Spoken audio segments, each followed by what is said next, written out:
2018 साली सुरू केलेल्या कसबा वाळवे इथल्या दूधगंगा नदीवरील नवीन पुलाचं काम अद्यापही रखडलंय। त्यामुळे पर्याय नसल्यानं धोकादायक असलेल्या जुन्या कोल्हापुरी बंधाऱ्यावरून वाहतूक सुरू आहे। अवजड वाहतूकही होत असल्यानं बंधाऱ्याला धोका निर्माण झालाय।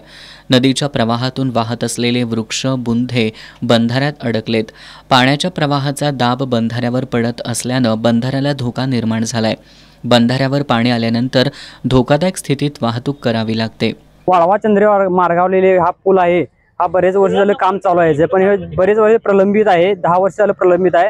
त्यामुळे येणार जाणाऱ्या लोकांना त्या जे जुन्याशा जे बंधारा आहे ह्याच्यावरून जे खड्डे आहेत त्यावरून प्रवास करताना भरपूर त्रास होते। शाळेच्या मुलांना वगैरे भरपूर त्रास होते आणि आता पाण्याची जी पातळी वाढली तर मुलांना भीतीपुटी जायला लागते शाळेला आणि भरपूर खड्डे आहेत।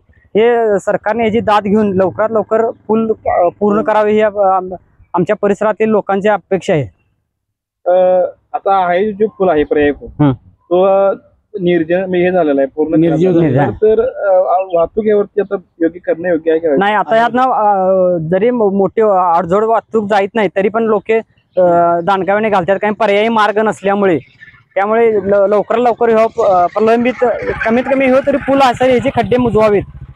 प्रशासनानं दुर्लक्ष केल्यानं गेली 7 वर्ष प्रलंबित असलेला हा पूल लवकरात लवकर पूर्ण करावा आणि कसबा वाळवे चंद्रेसह 25हून अधिक गावातील नागरिकांचा त्रास थांबवावा अशी मागणी होतीये।